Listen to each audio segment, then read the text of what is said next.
오늘 열왕기상 19장 말씀을 통하여 내 길을 돌이켜라라는 내 길을 돌이켜 가라라는 말씀으로 여러분들과 함께 은혜를 나누길 원합니다. 여러분, 우리가 살다 보면 원치 않은 문제, 상황에 부딪혀서 좌절감에 빠질 때가 있습니다. 내가 어쩔 수 없는 상황 때문에 상실감에 다 포기하고 주저앉고 싶을 때가 있습니다. 아무도 모르는 동굴에 혼자 숨어 있고 싶을 때가 있습니다. 여러분, 그럴 때 있죠? 참 힘들 때 있고 정말 절망할 때 있습니다. 여러분, 그럴 때 여러분 오늘의 말씀을 기억하시길 바랍니다. 오늘 우리가 읽은 열왕기상 19절 말씀이 그러한 절망과 좌절과 상실감에 다 모든 것을 내려놓고 죽기를 원했던 엘리야의 이야기를 통하여 그 엘리야를 살리시고 회복한 하나님의 은혜가 있음을 발견하게 될 줄 믿습니다. 오늘 4절에 보니까요, 엘리야가 이렇게 말하고 있어요. 하루 길을 광야를 지나서 로뎀나무 아래서 뭐 하기를 원했다고요? 스스로 죽기를 원했어요. 얼마나 상심하고 얼마나 낙심되고 얼마나 삶이 퍽퍽하면 정말 아무도 모르는 데 가서 죽기를 원했을까? 여러분, 그렇게 상처받고 아파하는 그 엘리야가 왜 이런 절망과 좌절에 빠졌을까요? 그 배경이 오늘 19장 1절과 3절에 기록되어 있습니다. 우리 한번 1절과 3절을 다 같이 한번 읽어볼까요? 다 같이 읽습니다. 시작.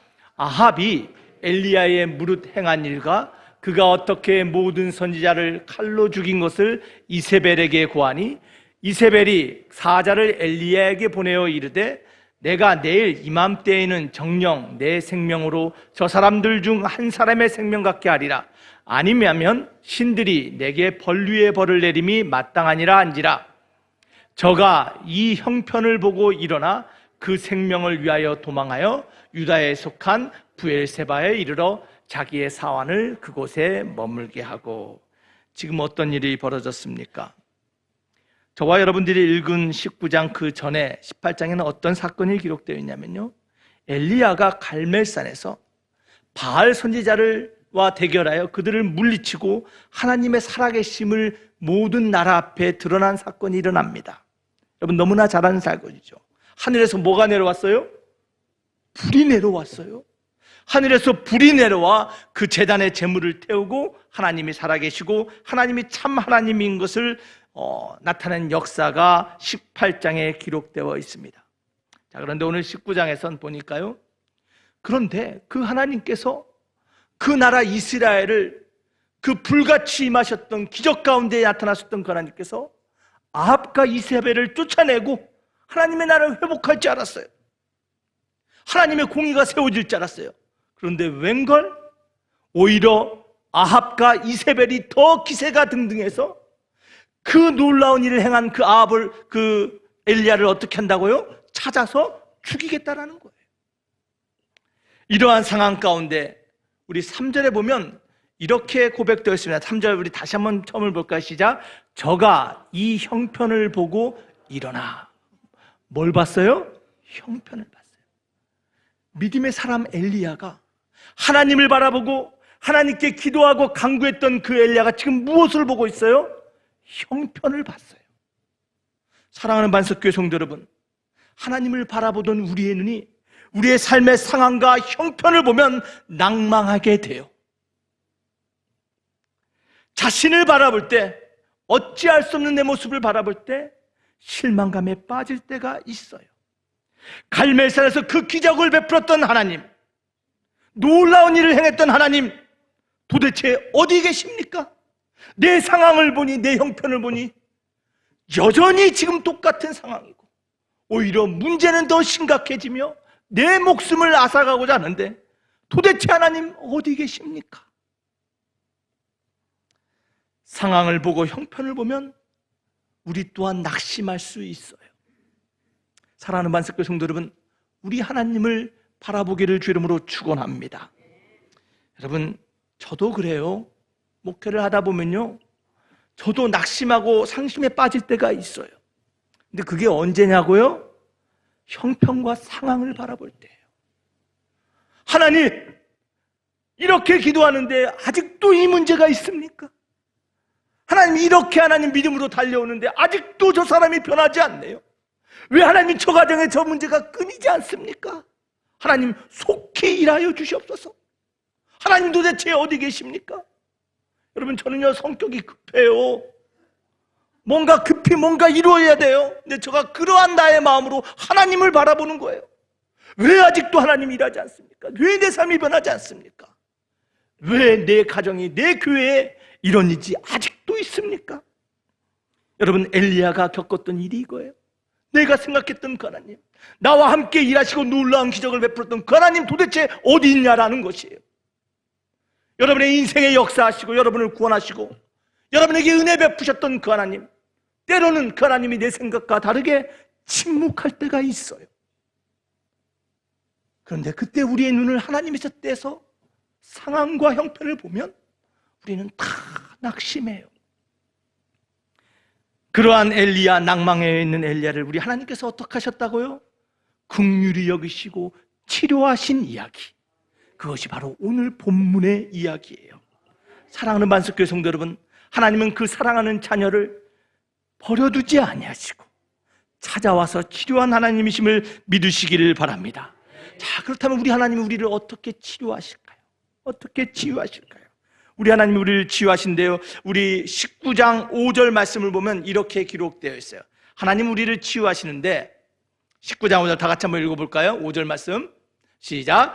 로뎀나무 아래 누워 자더니 천사가 어루만지며 이르되. 자, 로뎀나무 아래에서 뭐라고요? 누워 자더니. 자, 우리나라 성경에는요 번역이 빠진 부분이 있어요. 이 말에서 여러분, 원어를 보면 워힌네제라는 말이 있어요. 워힌네제. 이 말이 이 번역에 우리나라 말에는 빠져 있어. 이 말은 뭐냐면요, 그리고 이것을 보라라는 말이에요. 자자자자. 로뎀나무 아래 죽기를 원하는 엘리야가 지금 누워 있는데 워힌네제. 자, 그리고 이 상황을 봐봐. 이것을 봐봐. 뭘 보는 거예요? 그 다음에 어떤 일이 일어날지를 보라라는 거예요. 하나님이 어떻게 이 엘리야를 치료하는지를 보라라는 거예요. 하나님이 어떻게 엘리야를 치료했습니까? 우리 하나님은요 우리를 치료하시는데 첫 번째 뭘 치료하냐면요, 우리의 육신을 치료하세요. 우리의 육신을 회복시키세요. 여러분, 지친 육신, 상처 입은 육신, 여러분, 우리는 육을 가진 사람들이에요. 육신이 병들면 모든 것이 약해지는 거예요. 지쳐있는 이 엘리야를 하나님께서 치유하시는데 누구를 보냈어요? 천사를 보냈어요. 5절에 보니까 천사가 뭐 했다고요? 이 엘리야를, 자고 있는 엘리야를 어루만졌다라고 말해요. 어떻게 만져요? 어루만졌다. 여러분, 이 말은요 히브리 말로 노제아라는 말이에요. 이 말은 나자라는 말에서 나왔어요. 이 나자라는 말은 뭐냐면요, 그냥 이렇게 만지는 게 아니에요. 우리나라 말로 뭐라고요? 어루만졌어요. 여러분, 이 말은요, 밖에서 상처받고 지치고 아픈 아이가 엄마 하고 달려오면 엄마가 어떻게 해요? 아이고 내 새끼 왜 하면서 그 등을 토닥토닥 만져주는 어루만짐이에요. 손자가 배가 아프면 어떻게 해요? 할머니가 아이고 내 강아지 이리 와봐, 이리 엎드리라고 그 아픈 배를 부드럽게 어루만져주는 만짐, 이것이 어루만지다 나자라는 말이에요. 사랑하는 만석교회 성도 여러분, 우리 하나님은 여러분의 아픈 부위를 그렇게 어루만져 주신 분이심을 믿으시길 바랍니다. 자, 하나님께서 우리의 상처를 어루만져 준 것뿐만 아니라 어떻게 합니까? 6절에 숯불에 구운 떡과 물 한 병을 주셨어요. 숯불에 구운 떡. 여러분, 이것은 뭐냐면 화덕에, 여러분 화덕 아시죠? 우리는 이 빵 문화가 아니라서 잘 모르는데 빵을 구울 때, 맛있는 피자, 맛있는 빵을 구울 때 어디서 맛있냐면요, 화덕에서 실제로 장작불을 켜서 빵을 만들면 너무나 맛있어요. 먹어봤나 모르겠네. 그 맛난 빵. 그래서 이 하나님이 마련한 빵은요, 그냥 정성 없이 만든 게 아니라요, 그 숯불에다가 아주 맛있게 노릇노릇하게 아주 고순내가 나는 빵을 만들어서 가져왔다라는 거예요. 감흥이 없으시네. 그러면 우리나라 사람은 이렇게 표현해야 돼. 여러분, 가마솥 알잖아요. 시골에 가면 정성스럽게 가마솥에다가 그냥 장작을 떼서 밥을 합니다. 그러면 시간이 지나면 그냥 보글보글 끓고 고슬고슬한 냄새가 나고요. 김이 모락모락 올라서 그냥 밥이 하면 윤기가 촤르르 흐르는. 배고프시죠? 여러분, 그 밥. 어머니가 먼 길 온 자식을 생각하면서 사랑하는 마음으로 정성을 다해서 준비한 그 밥. 하나님께서 그렇게 그 밥을 준비하셨다라는 거예요. 그러면서 어루만지면서 엘리야야 일어나라. 이것을 먹으려. 하나님께서 먹이셨어요. 근데 엘리야가 먹고 어떻게 또 자요? 또 다시 누웠는데요, 하나님이 한 번에 끝난 것이 아니라 7절 보니까 또 하나님께서 천사를 또 보내서 또 맛있는 빵을 떡을 만들어서 밥을 만들어 와서 엘리야를 먹이고 또한 마시게 함을 믿으시기를 바랍니다. 여러분, 회복이 뭐예요? 회복은요, 잘 먹고 잘 잘 때 회복되는 거예요. 그렇죠? 아픈 상처를 위로하고 어루만져질 때 회복이 빨리 이루어지는 거예요. 여러분, 하나님이 우리를 회복시킨다는 것은요, 영적으로만 우리를 회복시키는 것이 아니에요. 지쳐있고 아파있는 여러분의 육신도 우리 하나님이 어루만져 주시고 또한 먹을 것을 제공하여 주시고 하나님이 생수를 주셔서 회복시키심을 믿으시기를 바랍니다. 자, 그랬더니 8절에 그 음식의 힘을 의지하여 이 엘리야가 40주 40야 40일을 걸어서 어디를 갔다 그래요? 하나님의 산 호렙에 갔다라고 말합니다. 여러분, 브엘세바에서 호렙산은 350km나 떨어진 거리예요. 그 먼 길을 40일 동안 걸어갈 수 있는 힘을 하나님께서 주심을 믿으시길 바랍니다. 여러분, 우리 인간은요, 육신을 가진 존재예요. 우리가 먹지 못하고 마시지 못하고 잠자지 못하면요, 우리 모두 다 아플 수밖에 없고 슬럼프에 빠질 수밖에 없는 연약한 존재예요. 우리 하나님은 그것을 너무나 잘 아세요. 나이 들고 연약해지고 피곤해지면 우리가 깨지기 쉬운 질그릇이란 것을 우리 하나님은 너무나 잘 아세요. 조금만 충격받고 조금만 상처받아도요, 내 마음에 금이 가는 그 연약한 질그릇임을 우리 하나님은 너무나 잘 아세요. 그래서 우리 하나님은요, 질그릇과 같은 우리에게 은혜를 베푸시는데, 이사야가 말한 것처럼요, 상한 갈대와 같이 꺾지도 아니하시고요, 꺼져가는 등불 끄지도 않으시고, 우리를 세워주시고 우리를 붙여주시고 우리를 치유하시는 긍휼의 하나님, 그 하나님이 바로 우리 하나님이세요. 여호와 라파, 야훼 로페카, 우리를 치유하시는 그 하나님, 그 하나님을 바라보는 저와 여러분들에게 주 이름으로 축원합니다. 여러분, 우리 모두 다 살다 보면요, 상황 가운데 깨질 때가 있습니다. 어떻게 깨지지 않는 영혼들이 있겠어요? 살다 보면 다 상처받아요. 꺾이기도 합니다. 내 삶의 등불이 꺼질 것 같을 때도 있어요. 그럴 때 오늘 말씀을 기억하시길 바랍니다. 로뎀나무 아래서 천사를 보내서 엘리야를 치유하셨던 그 하나님께서 지금도 천사를 보내시고 때로는 사람을 통하여 우리를 어루만지시고 우리를 먹이시고 치료해 주시는 좋으신 하나님, 그 하나님을 기억하시길 바랍니다. 그 하나님을 붙드시길 바랍니다. 우리 하나님 우리를 치유하신다. 어떻게 치유하신다고요? 우리의 상한 몸을 치유하시고 어루만져 주세요. 두 번째, 하나님은요, 엘리야를 치유하셨는데 어떻게 치유하셨습니까? 다 같이 읽습니다. 시작. 생각을 치유하셨어요. 몸만 치유하신 게 아니라 우리 하나님 우리의 생각까지 치유하세요. 여러분, 오늘 9절에 보니까요, 엘리야가 40주야를 걸어서 호렙산 그 굴에 들어갔다라고 말합니다. 거기 들어가서 뭐 했다고? 유했어요. 얼마나 그 동굴에 있는지 몰라요. 아무도 몰라요. 상처받고 좌절하고 절망하여 우리도 때로는 어둠의 동굴에, 나만의 동굴에 들어가 있는데 아무도 몰라줘요. 그런데 우리 하나님만 아세요. 그 어두운 동굴에 누가 찾아와요? 우리 하나님이 찾아오셔서 오늘 하나님께서 엘리야에게 이렇게 말합니다. 엘리야야, 내가 왜 여기 있느냐? 마흐레가 포, 너가 왜 그곳에 머물고 있느냐? 하나님께서는요, 9절과 13절 두 번에 걸쳐서 그렇게 엘리야에게 말씀하세요. 하나님이 왜 이렇게 말씀하셨을까요? 하나님이 왜 엘리야가 거기 있는지 몰라서 그렇게 물으셨을까요? 하나님께서는요, 정확한 의도를 가지고 그렇게 말씀하신 거예요.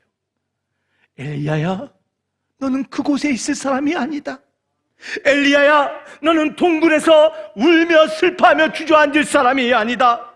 엘리야야, 다시 한번 일어나. 내가 너에게 준 그 사명을 감당하는 나의 믿음의 사람이 되기를 원한다. 하나님의 사명으로 이리저리 다니고 이리저리 하나님의 사명에 힘썼던 그 엘리야. 그러나 그 엘리야요, 상황을 바라봤을 때 절망하고 포기했어요. 그래서 10절과 14절에 보면요, 엘리야가 이렇게 하나님 말씀에 변론해요. 하나님 아시잖아요. 내 삶 보셨잖아요. 내가 얼마나 열심히, 내가 특심이 있었는지 하나님 아시잖아요. 주님의 공의와 주님의 말씀을 가지고요, 이스라엘 곳곳에 다니면서 하나님의 말씀을 선포했어요. 아합과 이세벨이 믿는 바알을 버리고 하나님만 믿으라고 아무리 말해도 하나님 이스라엘 사람 듣지 않았어요. 오히려 그들이 칼을 두고 믿음의 사람들을 쳐 죽이고 이제 나까지 죽이려 하며 아무도 남겨주지 않았어요. 하나님, 돌아보니 내 열심 아무것도 아닌 것 같아요. 하나님이 그렇게 기적 베풀었는데 하나님 아무것도 역사가 남는 게 없어요. 다 헛된 것이라고 자포자기하는 엘리야의 마음이 오늘 10절과 14절에 담겨져 있어요. 하나님의 말씀이 세상 가운데 역사한 것 같았는데, 내가 그렇게 열심히 신앙생활을 한 것 같았는데 하나님, 세상은 아직도 그대로네요. 내가 그렇게 열심히 교회를 섬기고 열심히 가족 믿지 않는 내 남편을 위해서 그렇게 기도하고 내 자녀를 위해서 그렇게 기도했는데 하나님, 세상은 변하지 않고 그대로네요. 낙심하고 절망하고 있어요. 여러분, 그러한 엘리야의 대답에 하나님은요, 엘리야를 책망하지 않았어요. 믿음 없는 너, 그렇게 말하지 않았어요. 왜 너가 그렇게 생각하느냐, 하나님 책하지도 않으셨어요. 하나님께서는요, 그의 생각을 고쳐주셨어요. 패배의식, 실망감에 절해있는 그의 마음을 치유하셨어요. 어떻게 치유합니까? 11절에 이렇게 말씀하셨어요. 엘리야야, 너가 있는 그 동굴에서 나와서 산 앞에 한번 서보려. 그러면 내가 너 앞을 지나갈 텐데 내가 어디 있는지 한번 발견해 보려. 하나님이 그렇게 말씀하셨어요. 그래서 엘리야가 동굴에서 나와서 산 앞에 나옵니다. 자, 그랬더니 무엇이 나옵니까? 크고 강한 바람이 확 산을 뒤덮습니다.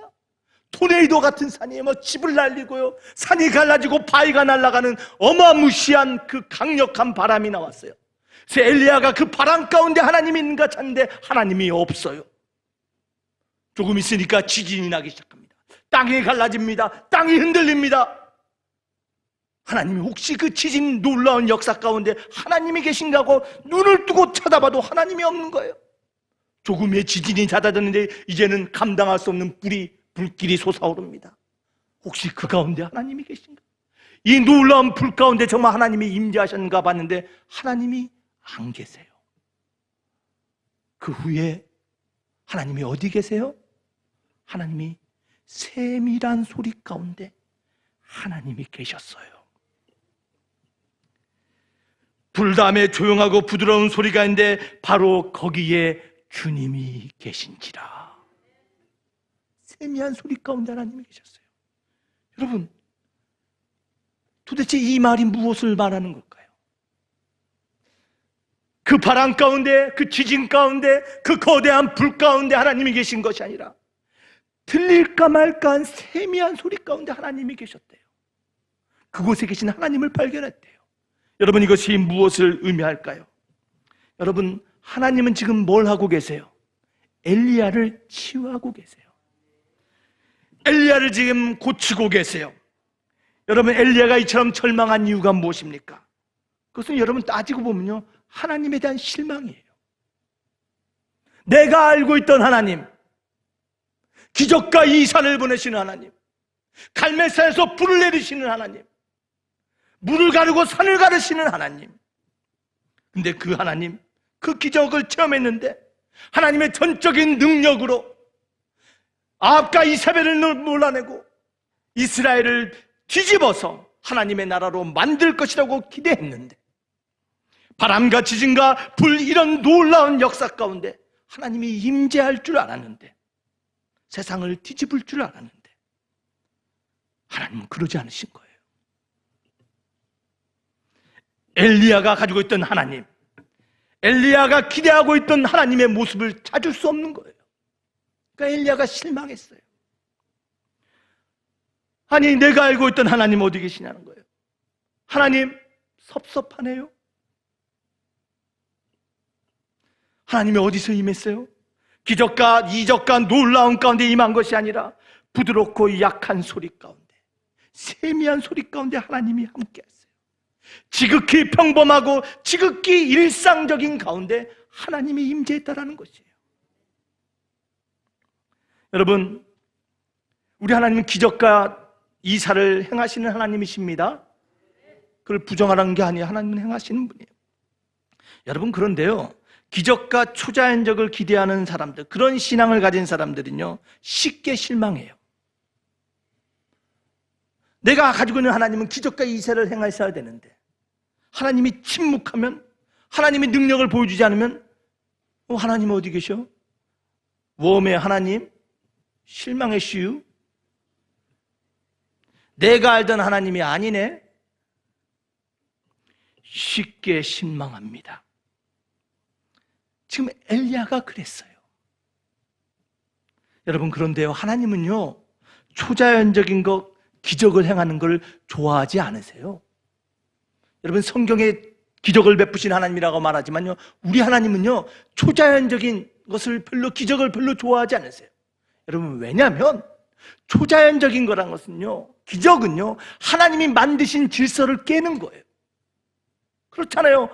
바다를 가르고 해를 멈추게 하는 거, 하나님 만드신 질서가 깨지는 거예요. 하나님은 기적을 행하지 않고 사람들이 믿기를 원하고, 하나님은 기적 없이도 하나님을 순종하기를 원하는 거예요.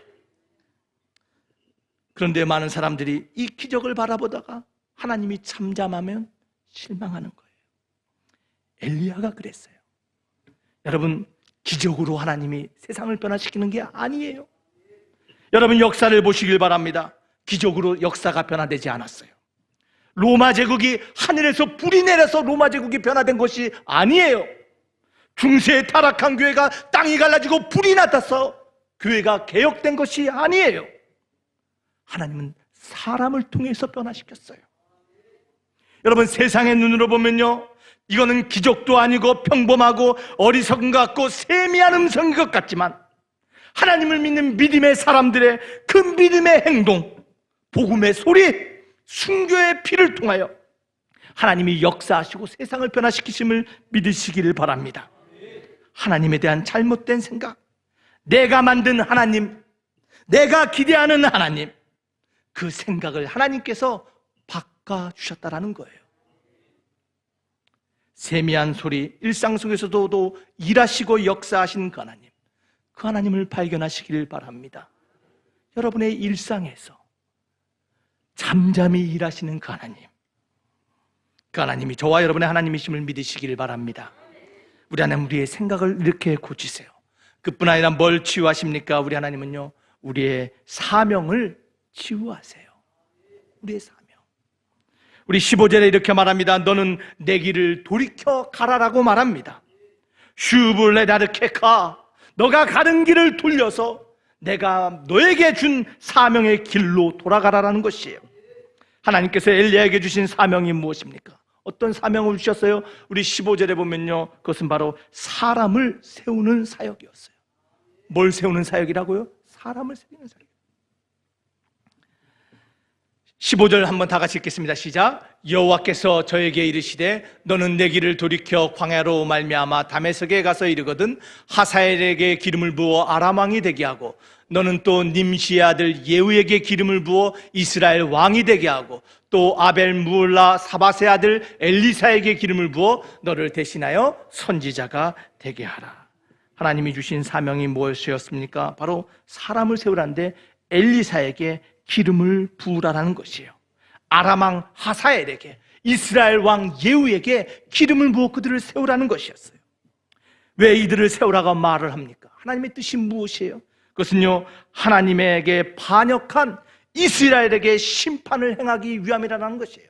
그래서 17절에 이렇게 말하고 있습니다. 다 같이 한번 읽어보겠습니다. 17절 시작. 하사엘의 칼을 피하는 자를 예후가 죽일 것이요 예후의 칼을 피하는 자를 엘리사가 죽이리라. 하나님을 반역한 그 이스라엘, 공의 하나님께서 그 심판의 칼을 드는데 저 이방인 아람 왕을 통해서 그들을 심판할 것이고, 혹시 하사엘의 칼을 피하는 자는 예후 그 이스라엘 왕의 칼을 통해서 심판하시며, 또한 그 칼을 피하는 자는 누구를 통해서 심판한다고요? 엘리사를 통해서 심판하신다는 것이에요. 사랑하는 반석교회 성도 여러분, 하나님은요 하나님의 일을 완성해 가세요. 하나님의 사람을 통해서 완성해 나가심을 믿으시길 바랍니다. 그뿐 아니라 또 무엇을 말합니까? 18절에 이렇게 말합니다. 다 같이 읽습니다. 시작.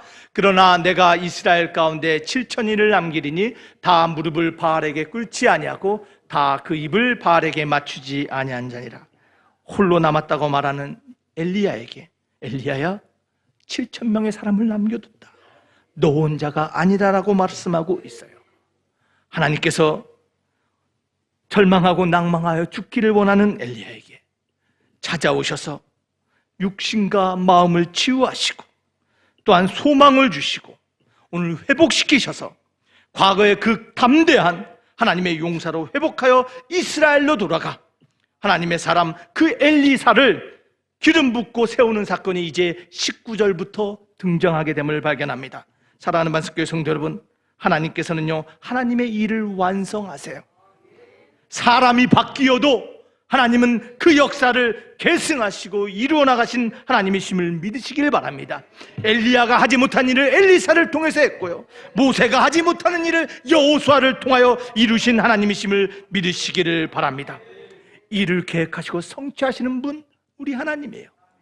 그 하나님의 도구 사명을 받는 저와 여러분 되시기를 주 이름으로 축원합니다. 그래서 하나님 우리를 회복하시면요 우리가 사명을 감당할 수 있는 사람으로 세워짐을 믿으시기를 바랍니다. 여러분, 말씀을 맺기를 원합니다.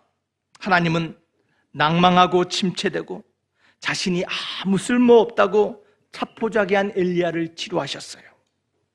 왜 엘리야가 낭망했다고요? 왜 엘리야가 죽기를 원했다고 했습니까? 자신의 형편을 보니 자신의 헌신, 자신의 열심이 아무 의미 없는 것 같았어요. 하나님이 역사하시고 하나님이 기적을 베풀었는데 그것도 아무 의미 없는 것처럼 생각됐어요. 여러분, 이 모든 생각의 이유가 무엇입니까? 그것은요 하나님에 대한 잘못된 시각 때문이었어요. 하나님에 대한 고정된 생각, 내가 기대하는 하나님의 모습대로 하나님이 움직여야 된다라는 하나님에 대한 고정관념 때문이에요. 우리 하나님은 그 생각을 버리라라고 말하고 있어요. 여러분, 우리가 신앙생활 하다 보면요 엘리야처럼 다 이렇게 굳어진 생각을 가질 때가 있어요. 하나님이 역사해야 되잖아요. 하나님 지금 기적을 행해야 되잖아요. 하나님 이렇게 하셔야 되잖아요. 내가 아는 하나님은 이렇게 하셔야 되는데 왜 하나님 잠잠하세요? 사랑하는 반석교 성도 여러분, 우리 모두 다 이 이미지, 이 고정관념을 가지고 살아가요. 우리 하나님께서 말씀하십니다. 엘리야야, 사랑하는 반석교회야, 너희가 가지고 있는 그 생각, 그 고정관념을 뭐라고요? 바꾸라라는 것이에요. 우리 하나님 그것을 고쳐주신 하나님이심을 믿으시길 바랍니다. 여러분, 우리가 가지고 있는 하나님에 대한 그 개념과 이미지가 굳어져 버리면 하나님이 이렇게 하는 하나님이라고만 생각하면 그것이 뭐냐면요 그게 우상이에요.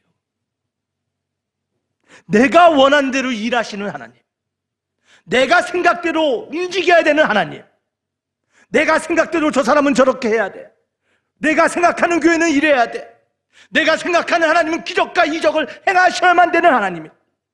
여러분, 그 생각이 굳어지면 그게 우상이에요. 우리 하나님은요 세미한 음성 가운데서도 역사하는 거예요.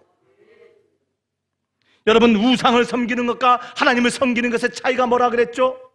그것은 누가 변하는 거예요. 누가 변하는가? 우상을 섬기는 것은 우상이 변해야 되는 거예요. 내가 그 우상에게 제물을 드리고 제사를 지내면 우상이 마음을 바꾸는 게 그게 바로 우상 섬김이지만 우리가 믿는 하나님은 그런 분이 아니에요. 하나님이 변하는 게 아니라 누가 변해요? 내가 변하는 거예요. 하나님 말씀 앞에서 하나님의 세미한 음성 가운데 나의 연약함, 나의 부족함이 변화돼서 하나님 말씀에 내가 다시 한번 복종하고 순종하겠습니다. 내가 변하는 거예요. 사랑하는 반석교회 성도 여러분, 아직도 나의 고정관념과 내 인생의 30년, 40년 신앙생활이 굳어져서 내 마음대로 움직여야 될 하나님, 내 마음대로 움직여야 될 교회라고 생각한다면 그것이 우상임을 깨닫고 여러분 그것을 버리는 저와 여러분 되어야 될 줄 믿습니다. 그럴 때 하나님이 우리를 다시 사용하시는 거예요. 여러분 세상을 보시길 바랍니다. 악이 이긴 것 같아요. 바이러스가 세상을 막 좌지우지하는 것 같아요. 여러분 그러나 잊지 말아야 될 것은 우리 하나님은 지금도 세상을 이기고 계세요. 지금도 하나님은 실패하지 아니하시고 지금도 승리하고 계신 하나님이심을 믿으시기를 바랍니다. 이 세상 가운데 주님은 부드럽고 하찮은 것 같고 세미한 음성인 것 같은 저와 여러분들을 통해서 지금도 일하세요. 그래서 히브리서 12장 12절과 13절은 이렇게 말씀하십니다. 우리 다 같이 한번 읽어보겠습니다. 시작. 그러므로 피곤한 손과 연약한 무릎을 일으켜 세우고 너희 발을 위하여 곧은 길을 만들어 저는 다리로 하여금 어그러지지 않고 고침을 받게 하라. 사랑하는 반석교회 성도 여러분, 우리의 피곤한 손, 우리의 연약한 무릎 일으켜 세우라라고 말씀하고 있습니다. 우리 하나님이 만져주셨어요. 우리 하나님 우리의 생각을 고쳐주셨어요. 일어날 새 힘을 주셨어요. 왜 앉아있느냐, 왜 아직도 거기 있느냐, 일어나라 라고 말씀하고 계세요. 사랑하는 반석교회 성도 여러분, 우리 일어나야 될 줄 믿습니다. 연약한 것 같고 피곤한 것 같지만 우리의 연약한 손과 우리의 연약한 무릎을 통하여 하나님은 지금도 일하신다는 거예요. 성가대에서 부족한 것 같지만 하나님을 찬양할 때 하나님이 역사하는 거예요. 교회를 청소하는 나의 손과 내 무릎을 통하여 하나님이 역사하는 것이에요. 내가 부족한 것 같지만 주일학교에서 아이들을 섬기고 말씀을 가르치는 나의 희생과 섬김을 통해서 하나님이 우리 자녀들 가운데 역사하는 것이에요. 직장에서 가정에서 하나님 말씀대로 살고자 몸부림치는 나를 통하여 부족한 것 같지만 틀려지지 않는 세상의 눈을 받은 어리석은 것 같지만 하나님은 지금도 우리를 통하여 일하심을 믿으시길 바랍니다. 우리의 피곤한 손과 연약한 무릎을 통하여 하나님은 굽은 것을 피게 하시고 어그러진 것을 고치시는 하나님이심을 믿으시기를 바랍니다. 오늘 이것이 우리가 엘리야의 이야기에서 발견해야 될 하나님의 역사예요. 하나님의 은혜예요. 우리의 영과 우리의 육을 회복시키는 하나님께서 너가 왜 여기 있느냐? 마흐레가 포우 주저앉고 있지 말라. 동굴에 숨어 있을 때가 아니다. 여긴 너가 있을 곳이 아니다. 너의 사명의 자리로 다시 돌아가 가라라고 우리 주님이 말씀하고 계세요. 여러분 그 음성을 듣는 저와 여러분 되기를 주 이름으로 축원합니다. 단순히 사람의 소리가 아닌 하나님의 말씀으로 바를 때 어그러지고 일그러지고 구부러진 이 세상 가운데 두려움과 공포와 내일에 대한 암울한 미래에 대한 두려움 때문에 동굴에 들어가 있는 영혼들을 우리의 믿음의 행동을 통하여 하나님께서 그들을 불러내시고 어두운 세상에 소망과 빛을 주시며 다시 한번 하나님의 영광과 승리를 우리를 통해서 드러내게 될 줄 믿습니다. 그 하나님의 소망의 사람, 하나님의 치유심을 받은 사람으로서 이번 한 주간도 승리하시기를 주 이름으로 축원합니다. 오늘 말씀을 생각하며 우리 함께 잠시 기도하기를 원합니다. 세미한 음성 가운데 우리에게 나타나시고 나의 부족하고 연약하고 어리석은 것 같지만 나의 믿음, 나의 헌신을 통하여 지금도 일하시며 승리하실 그 하나님, 너가 왜 여기 있느냐? 일어나 돌아서 너의 사명의 자리로 다시 가라라고 말씀하신 그 주님의 음성에 하나님 아멘하며 믿음으로 나아가기를 원합니다. 그러한 믿음의 사람 되기를 원합니다. 이 시간 우리 조용하게 그런 믿음의 고백을 하나님께 드리기를 원합니다.